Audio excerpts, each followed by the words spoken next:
Right, okay, so we're going to put out the guide rails today, and this is the little kit we got from Mercedes Source with the gobstopper as well. But unfortunately it's been in my garage a bit long, so it's all fallen to pieces. So what they've done is they're basically given you 3 different lengths, and basically the idea is these are threaded inside. So just to, or at least I hope they are. Yeah. So you can see that thread's in there, and when you get the spacer, I'm assuming that as the spacer gets in there, you just start pulling it out, one there, and it starts pulling out the retaining pin. Okay, so we've got that in. Now what it does say, which I'm a little bit worried about, is it says that you should have quite a decent bit of the bolt in there. To make sure that it's got a good purchase on it, so you don't strip the thread if there's any. I'm looking that's in there. I've got 1, 2, I don't know if that's enough.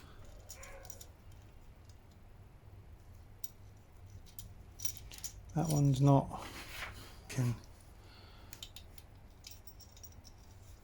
Oh, okay.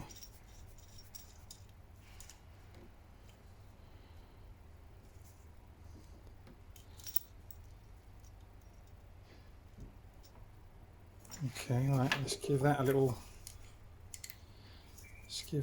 nibble. This is a funny one, this.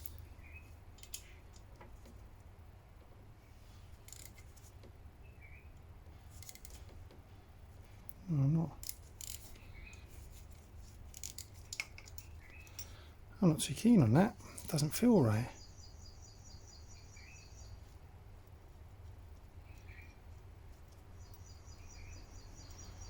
Well, I'm going to mess around with this, I'll come back to you.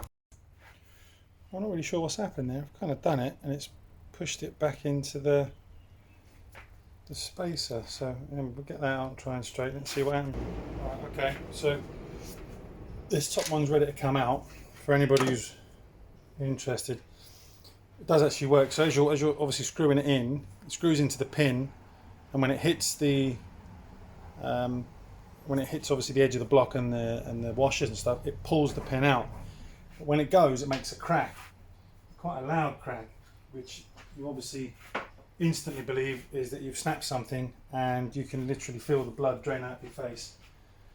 So that's not really nice, but this is ready to come out. So I'll just show you now. I'm just going to pop these on here, and the obvious reason for that is I don't want this. It won't, because there's a second pin, but just to be on the safe side, when I pull this out, there you go. I can double boom. There she is. So that's your. Now that's in there quite hard, actually. That. I think I've probably gone a bit too long on that. Should have put a slightly shorter bolt on it. So let me just free that off. But that's the first one out anyway. So we'll put that back in loose. That's basically what that is.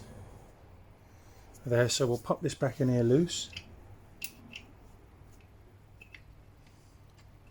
Through there, just to hold that in place, so that it can't fall back down. And we'll do the second one. What I've used for this is a 11mm socket with the screw through and a washer front and back for the first section. And once it gets out of the head, you can remove that washer just to make it a little bit easier. Start with the long one. And you can see that the socket actually fits quite nicely. Oh no, that's not long enough now.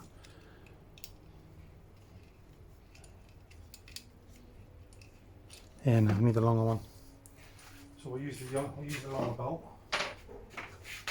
which is here. Yep, he goes in there.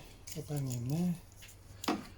What's quite interesting is when it gets out the other side, it does just give way. It's not like a Right, now, so what's happened there then? So that's actually gone, obviously met the end of the thread. Right, so when I started it off, I actually started it with a 10mm. So I started it with a small 10mm, which is just slightly smaller. You can see there, so we'll go that way with the medium bolt. There we go, we'll trial and error, all good fun.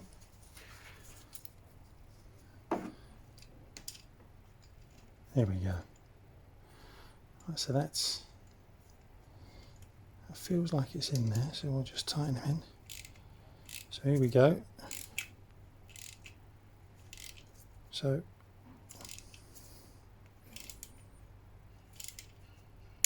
right, that crack, I don't know if you heard that. I'm sure you did, because it still made me shit myself.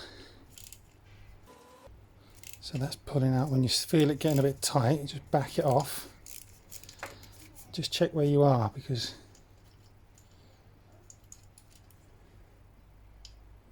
okay, that seems to be okay. So we'll just keep going with that for now. You need to catch it before it gets to the edge of the casing. Yeah, you can feel it. It's difficult to explain obviously on a video, but you can feel it pulling through the body of the head. So we'll just check that again.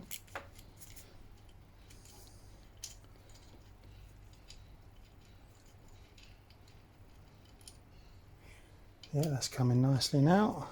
So we'll just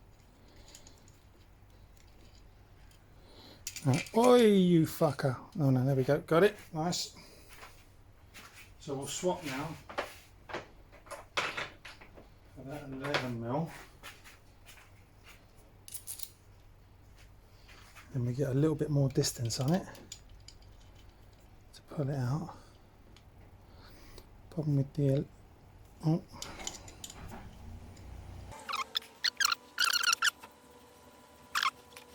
There you go, look, she's flush now. So she's now flush. So what we're going to do is, and the reason I use the 11mm as well is because the end of that is the same, it's slightly bigger than the pin that's coming out.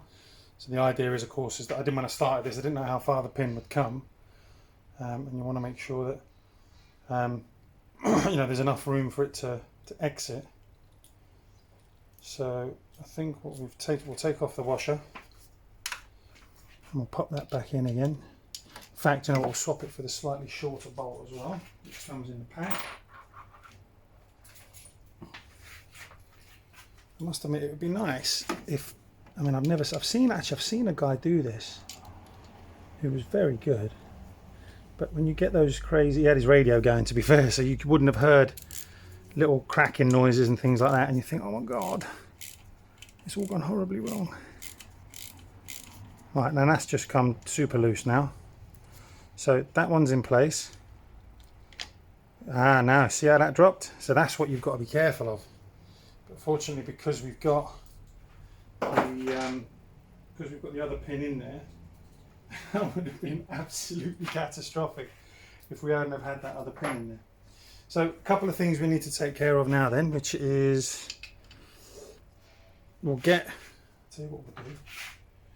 We'll put that bottom pin there so we know that's the bottom pin.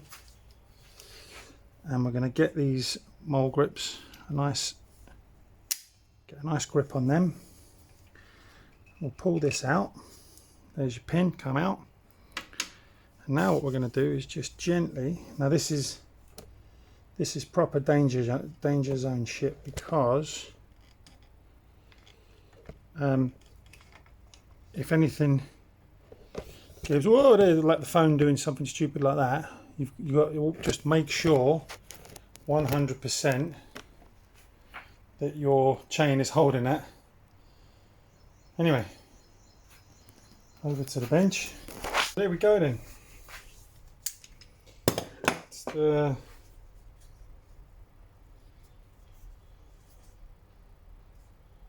it is. There's a small contour on the bottom here. It seems to get slightly thinner, and you can see there's been a little bit of chain slap on it. I don't know if you can actually. I don't know if you can, but there you go. You can see it's worn away.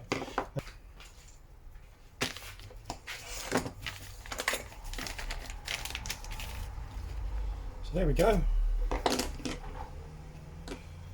There's your replacement. All the way around. There's your replacement there. So you can see. Oh, these are actually made by Swag. They're not made by Febby. Now, interestingly, for anyone that is interested, when you go online, everybody says that you should use Swag if you can get hold of it. Apparently, it's a much better brand. What I understood from my poking around on the internet is that the guys that make Febby are the same guys that make or Swag and Febby. They've all been brought together. But anyway, that's nice to see that that's a Swag unit. Right, we'll get this ready to go back in then. Cool. Right, okay, here we go then. So we've got our new one, sans mole grip. Right. So let's give this a go, shall we? So he should slide very nicely into there, and then if we line up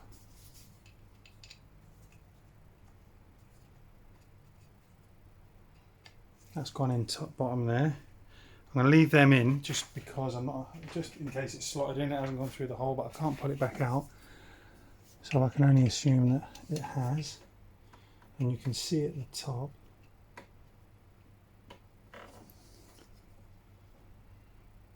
tell you what, that's gone in really easy. Now what if I might have put these the wrong way around. So I'm just gonna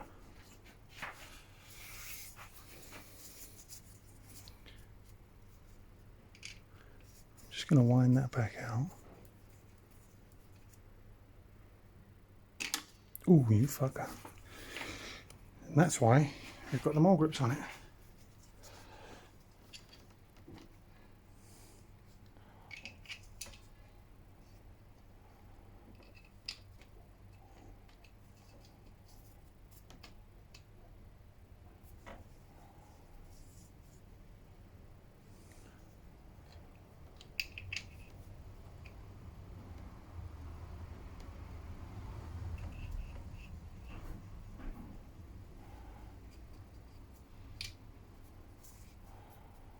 Oh dear, why have they gone all loose?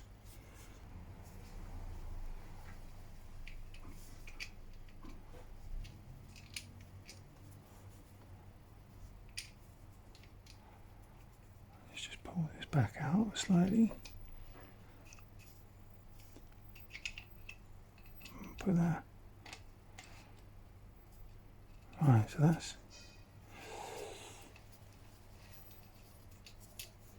okay. Like that actually was looser going back in, so okay, all right. Anyway, she's in. That's in, and what it says is that a nice little extension bar, which does actually fit quite well, is a good way just to pop these back in. You can feel that. I don't know if you heard the change in tone. You can feel that when it hits the other side.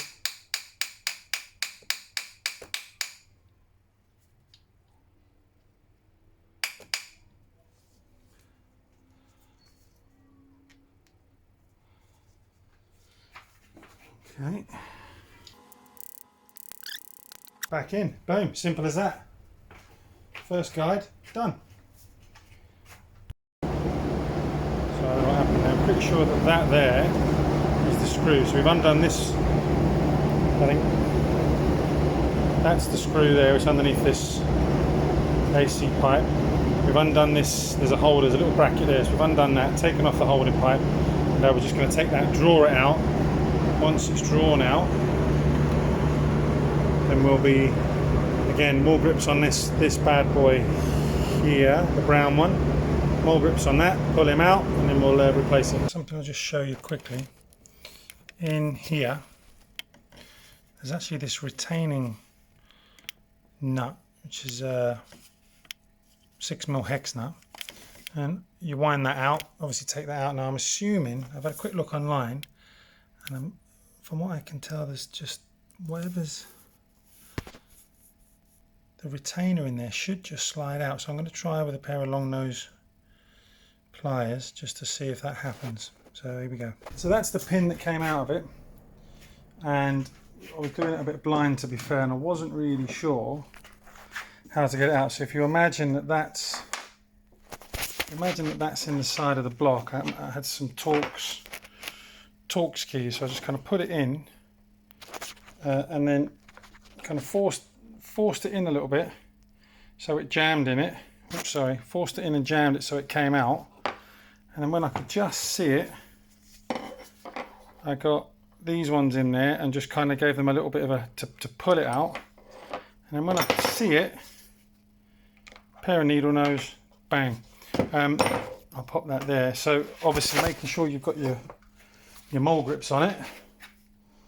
And there she is, the bad girl. And you can see the state of that. That's absolutely mullered. So we'll get on with changing that now. Okay, so here's the original. Obviously clips in there, clips in there. Little mirror there, I was using that, and a little piece of kit there. So here's the replacement one, which if we sling it on, looks pretty good, to be fair. So let's get on with that. I'm not sure what the crack is with getting this one off. Oh, look at that. Well, that's just brittle as arsehole, isn't it? And I think that's what they talk about, why these fail. Unfortunately, you can see, you can see how brittle that was, really. So remembering we're taking that off, this ends at the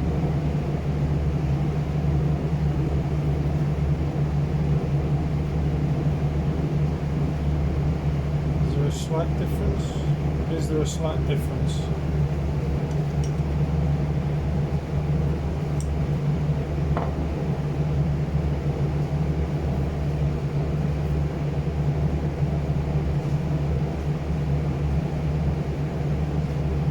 Doesn't appear to be. There is a slight difference actually on the. Doesn't appear to be any difference there, so let's slide him on. See what the story is, I suppose.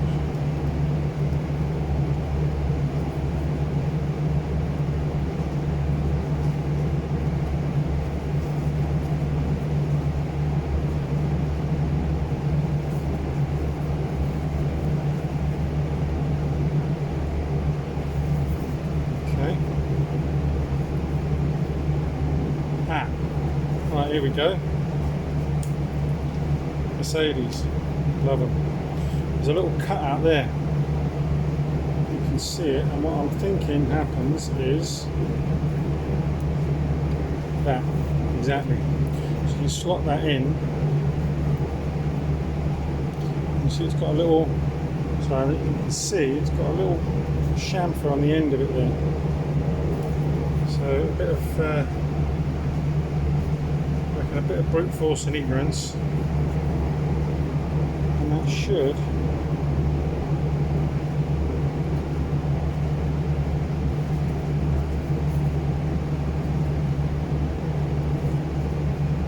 I'm saying should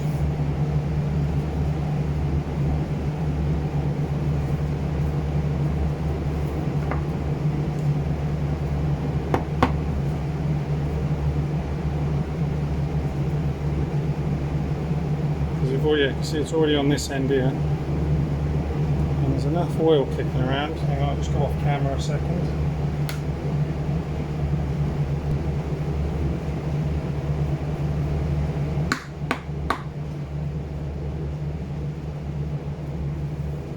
Okay, so you can see, giving that a bit of a bash on the end there.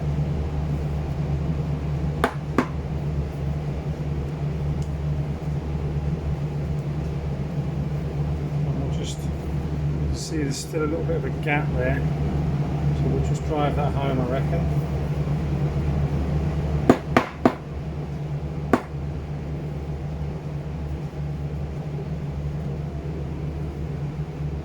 And I reckon I'm going to go out on a limb. I mean, look at that, it's still a bit, still flexible, but Jesus, nothing like this one.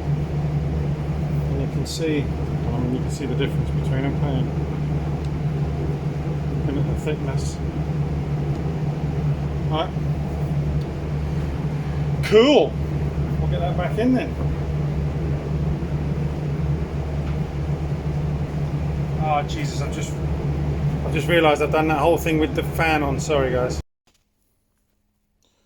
Alright, we've got that done then. So there's the new guide in. 2 new guides in. I've got to be honest with you, that to get that back in there, that one, where is it? There. I can't zoom in on it. But where I showed you that, and you can just see you have to obviously slide the guide in first. But to get that to line that up inside was an absolute pig, and in the end I had to get the my little boroscope and put it down inside so I could just line it up. I mean, I was there a good 20 minutes trying to get it to line up, and it wouldn't line up. It was a real pain in the arse. The only thing I have done, which I regret a little bit now, is that with the guide, underneath that pipe there, which you can't see because it's too dark, but that pipe there was actually leaning on top of the guide, so I had a pair of long nose pliers because the guide's hollow, and I think when I was putting it in, I think when I was messing around with it, it's got a little bit scuffed on the outer edge. So as I was pushing it in, it got a little bit difficult, and I've got a horrible feeling that when we come to change these guides, if we ever come to change these guides, that's going to be a real pig to get out. But anyway, let's see. All right then, good stuff. I've just put the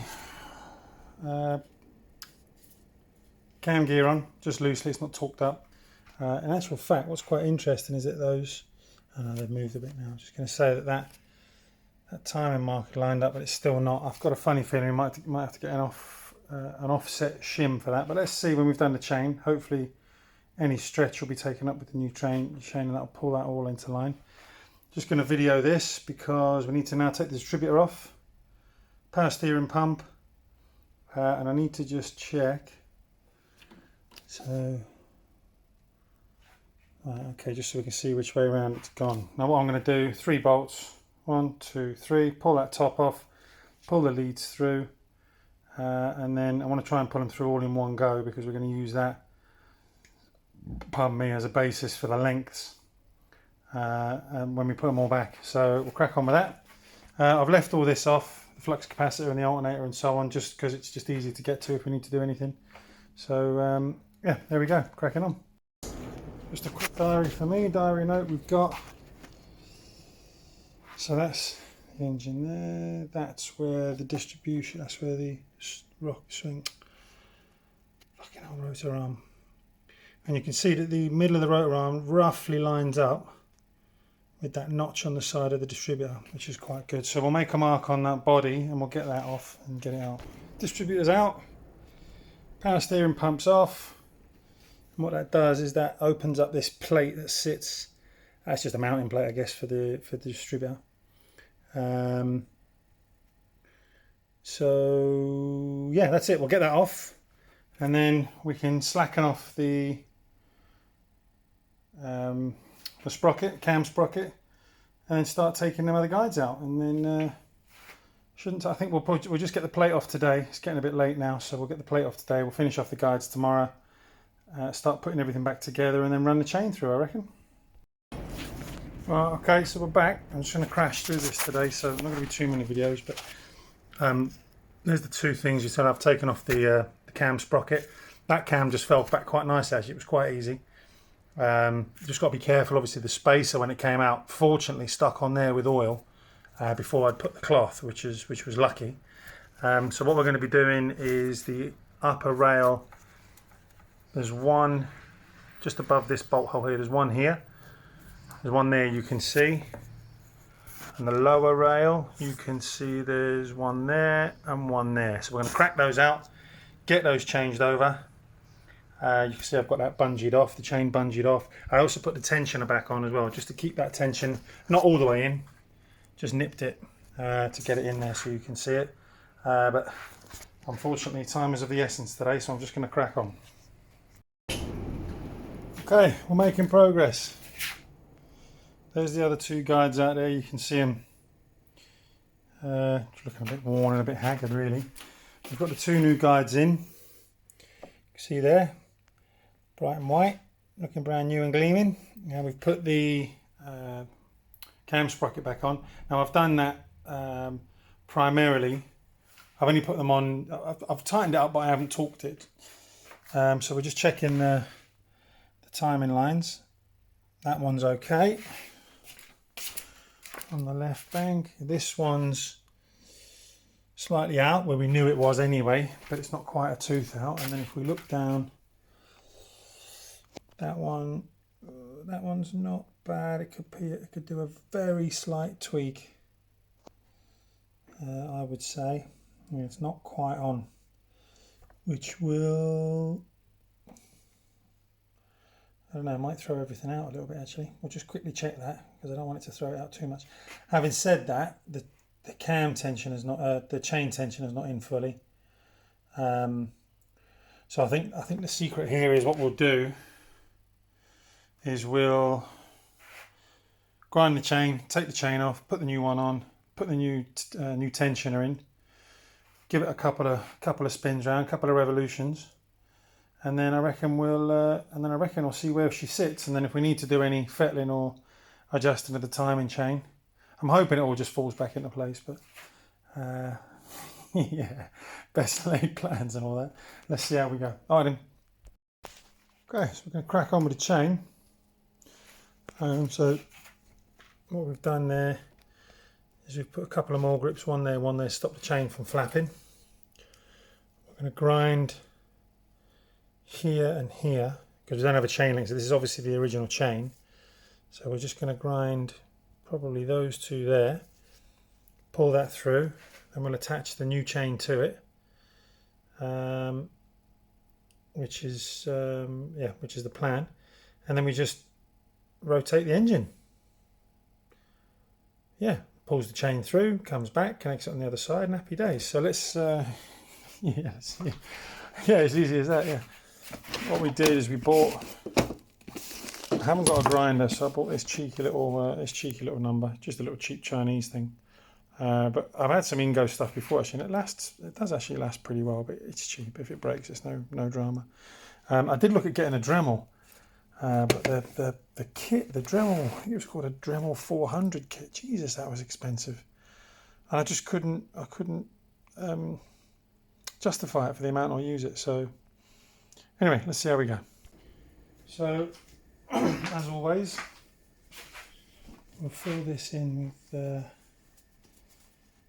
stuff a load of rags and so on down here because we don't want to lose anything down there. I've got my little Chinese grinder. Let's see what happens if it catches fire. Oh, okay, let's just jump straight in, see how we go.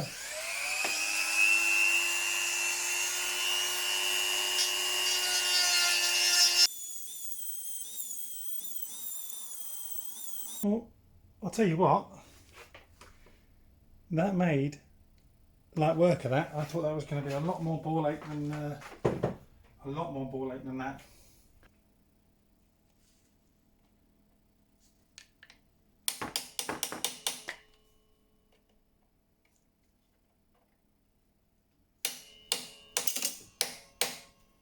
one gone. There's the other one gone. And there's the spacer, which is a touch. What the eagle-eyed amongst you would have noticed is that that fucking thing's just come off. Which isn't really ideal, if I'm honest. Don't really want that to happen.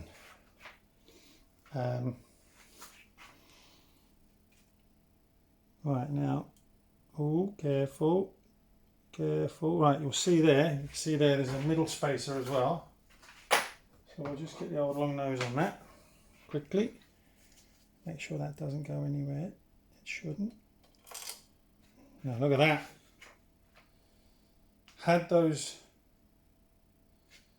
Had these not been there, that would have been absolutely disastrous. Something to notice, which I did read about, is that when you're putting the chain back, the middle spacer is ever so slightly thicker. You've obviously got the spacer one in the middle there. There's your middle one, blah blah blah, and there's your link. Boom, chain off. Happy days. Let's have a look at the new chain. We haven't had a look at that yet. I'm going to put away the grinder and everything else, and we'll have a look at the new chain. Cool. So here's the chain that came with the kit. Now the word is, and the story is that IWIS.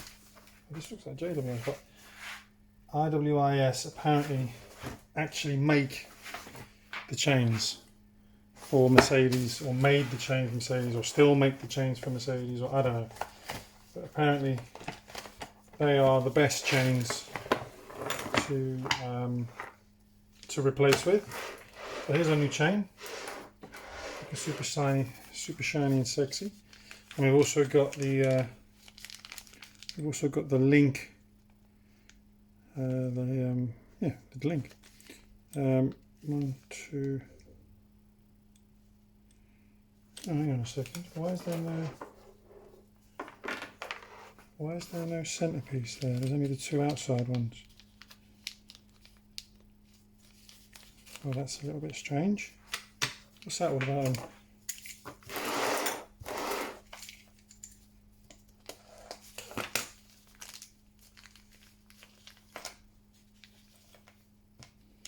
Tell you what that is. That's me being fucking stupid, because obviously the link's already got its one on the end. Circlip. Obviously you don't want to lose them circlips, which it looks like I may have just... No, there you go. So there's your 2 circlips there. If you can see those, they are absolutely tiny.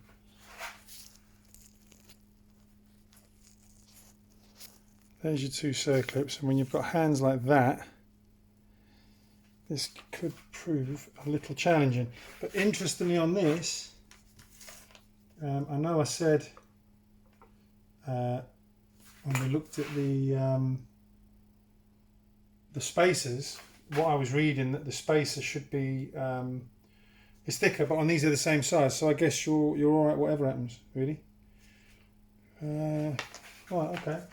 So we need to just get this linked up somehow and get it in there. What we've done then, got put the new chain in a box down the side of the car. Got a it's actually, I don't know where this came from. It looks like an old, I think it's an old doormat or something. Anyway, just, yeah, don't ask.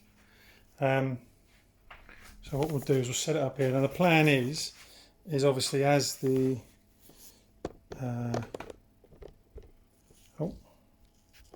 let's just zoom out a bit there. So the plan is to get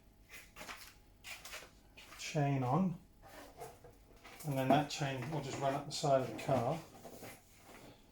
I'm not going to put the middle spacer on just yet. Look at that.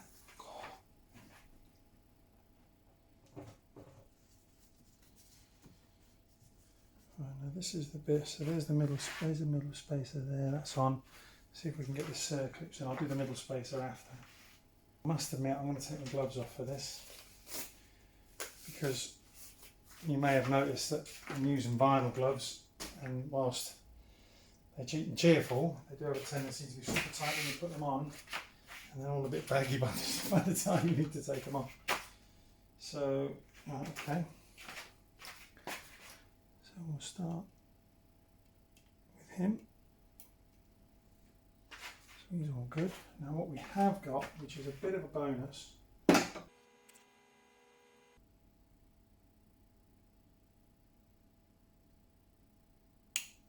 holy shit. Oh, I can't believe how easy that was, if I'm honest.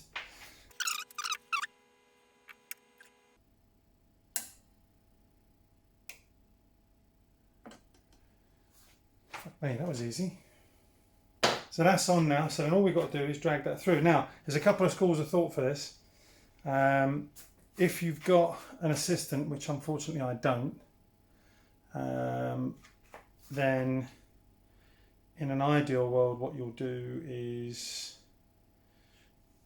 I would basically keep tension on this and keep tension on that, pull it out, drop this one down into the box as the other one comes out of it, while my assistant turns the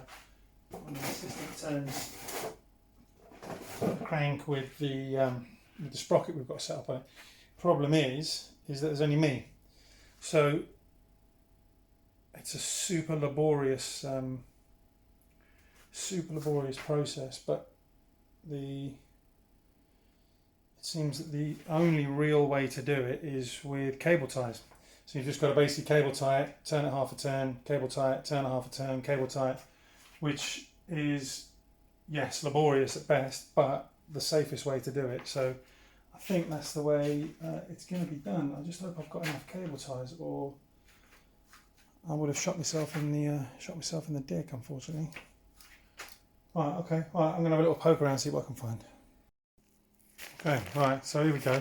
I'm genuinely concerned that I haven't got enough cable ties. But what I have just found, which I find absolutely incredible because Mercedes are awesome as always, is when I took off some of the cabling, they have a reusable cable tie, which is, and obviously this is the best thing. So I'm going to crack on with this, but unfortunately you'll have to excuse me, I'm going to have to turn the fan on because it's wickedly hot in here.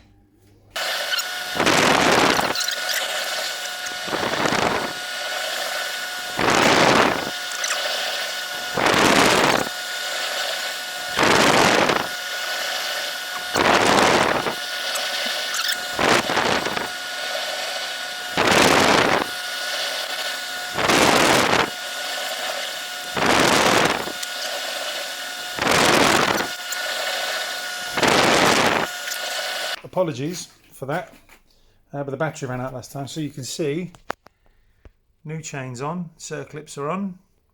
That was a bit of a job, that, when you consider that that's my pointy finger, index finger. So yeah, so that's awesome. So we've pretty much finished what we need to do. The only thing left to do now is let me just pull this off here. We're gonna change out the tensioner, take off the clips, and then what we'll do is we'll run it through. We're just going to, on the ratchet, we're going to rotate it, maybe give it 2 full revolutions just to see where the chain sits. Because I was chatting with a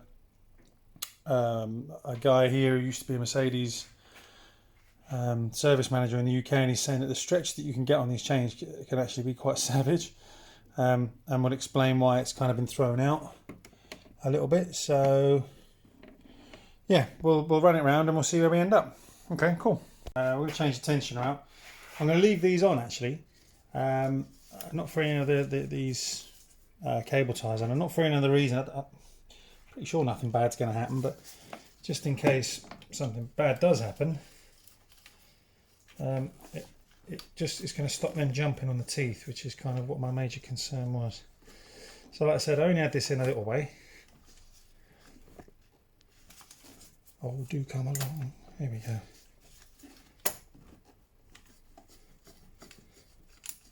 Oh, okay, so I don't know if you'll see it, but the chain, the tension's come right off the chain. So there's the old, there's the old tensioner. So there's the new one. What's quite interesting is you've obviously got an oil well there, and there's only, your first instinct is, oh, which way does this go? And that's the only way it can go on, because there's the outlet for the well. And excuse me, the other thing is obviously this has got an oil channel for, pardon me, for when you're giving it the beans. Then yeah, just for when you're giving it the beans, I suppose. So that, we'll just get that all lined up in there.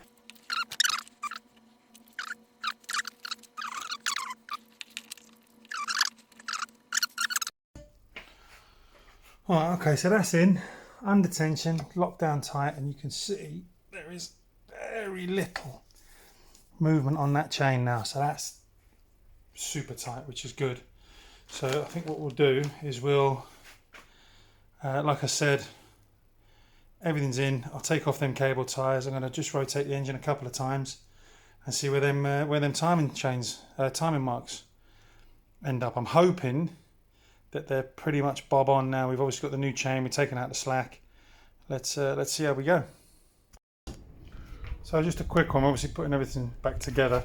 What I've done is I've done it a little bit different. I put the plate on for the power steering pump, and then what I've done is I've put the distributor back on. It just made it a little bit easier to see the marks that I'd made there, rather than squeezing around the pump. You can see that, if you remember, I took it earlier on, that's right in the middle.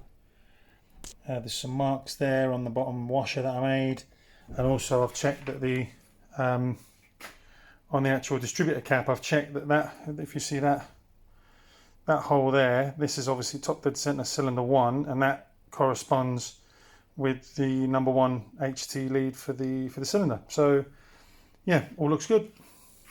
Now, sorry, yeah. So what I'll do now, I think we'll do the power steering pump next. We'll start with the alternator and the flux capacitor, and then I think after that, that's when we'll start putting the new rockers in, because obviously we've got these. Probably, I think when we'll torque down the camshaft sprockets first, put the rockers in, and then yeah, we'll just start working backwards. Not 100% sure how much was recorded in the last one because the batteries died and all that lovely stuff. So we'll run through it again quickly. Power steering pump's on, distributor's on, alternator's on, flux capacitor's back on. We've done everything we need to do really. So I think the next thing now is to we'll get the shims back in for the valves, which are hang on a second, these pieces here, which we've kept separate all the way through. Excuse me, all the way through this. This has been going on quite a while now. And then we'll start with we'll actually start unwrapping these that we ordered. We've got a bunch of these, so these will be the new rockers that are going in. These are all a little bit worn, like we said in the beginning, so we figured we'd just get them all done. So rockers in, and then we'll turn the engine over a couple of times just to check that there's nothing clanging and banging, no interference. And then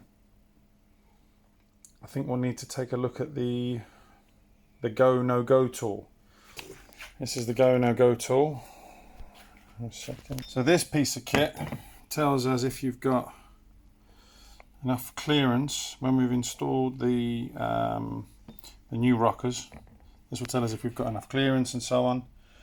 So then we should be able to, I'm hoping that all should be well, then we don't have to mess around shimming up, and because I haven't got any, I'll have to order them, which will just take more time and it'll be a ball ache, etc, etc. So let's crack on with that.